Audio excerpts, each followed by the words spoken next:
नमस्कार दोस्तों। आज हम आपको एक ऐसी कहानी सुनाने जा रहे हैं जो किसी फिल्म से कम नहीं है। ये कहानी है हर्षद मेहता की, जिसे कभी बिग बुल कहा गया। वह इंसान जिसने पूरे शेयर बाजार को हिला दिया, लेकिन उसके साथ जुड़ा 50,000 करोड़ रुपए का घोटाला भी उसकी पहचान बन गया। क्या हर्षद एक जीनियस था जिसने सिस्टम का फायदा उठाया, या एक धोखेबाज जिसने सबका भरोसा तोड़ा? वीडियो को अंत तक देखिए, क्योंकि आज हम हर पहलू को डिटेल में जानेंगे।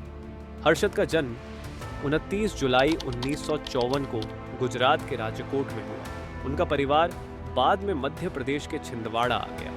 वे एक साधारण परिवार से थे और बचपन में खास पढ़ाई में अच्छे नहीं थे। 1976 में हर्षद ने मुंबई का रुख किया।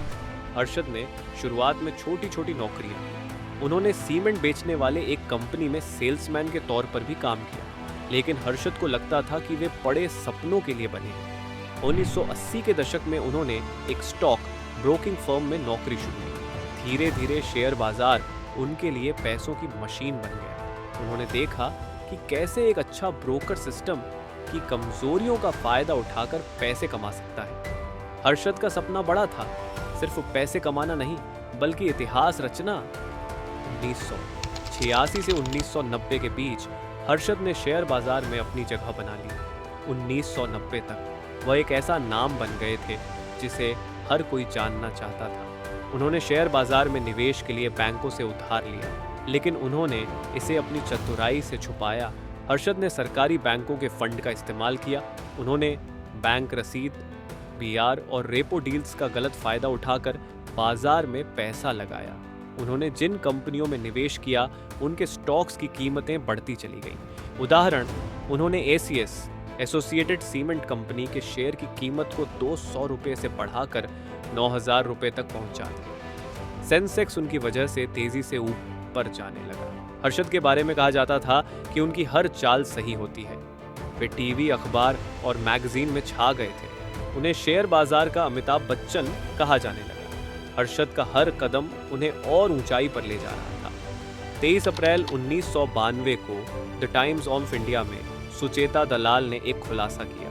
उन्होंने बताया कि हर्षद मेहता ने बैंकों से फर्जी तरीके से 50 करोड़ रुपए का फंड उठाया। उन्होंने बैंक रसीद का गलत इस्तेमाल किया और उसे शेयर बाजार में लगाया। घोटाले का तरीका, हर्षद ने बैंकों से कर्ज लिया, बैंक रसीद का इस्तेमाल करके नकली ट्रांजैक्शन किए। इन पैसों से उन्होंने शेयर बाजार में निवेश किया, स्टॉक्स की कीमतें बढ़ी और उन्होंने मुनाफा कमाया। 1992 का ये स्कैम भारत का सबसे बड़ा फाइनेंशियल स्कैम था। इससे 50,000 करोड़ रुपए का नुकसान हुआ। इस खुलासे के बाद शेयर बाजार धड़ाम से गिर गया। लाखों निवेशकों के पैसे डूब गए। जिस बुल रन ने भारत को चकाचौंध कर दिया था, वह हर्षद की सबसे बड़ी गलती बन गई। घोटाले के बाद हर्षद मेहता को गिरफ्तार कर लिया गया। उनके खिलाफ 92 से ज्यादा केस दर्ज किए गए। उन्होंने हमेशा यही कहा कि उन्होंने कोई घोटाला नहीं किया, बल्कि सिस्टम की कमजोरी का फायदा उठाया। लेकिन अदालत ने उन्हें दोषी ठहराया। 2001 में हर्षद की जेल में दिल का दौरा पड़ने से मौत हो गई। उस वक्त उनकी उम्र सिर्फ 47 साल थी। उनके निधन के बाद भी उनके परिवार पर केस चलते रहे।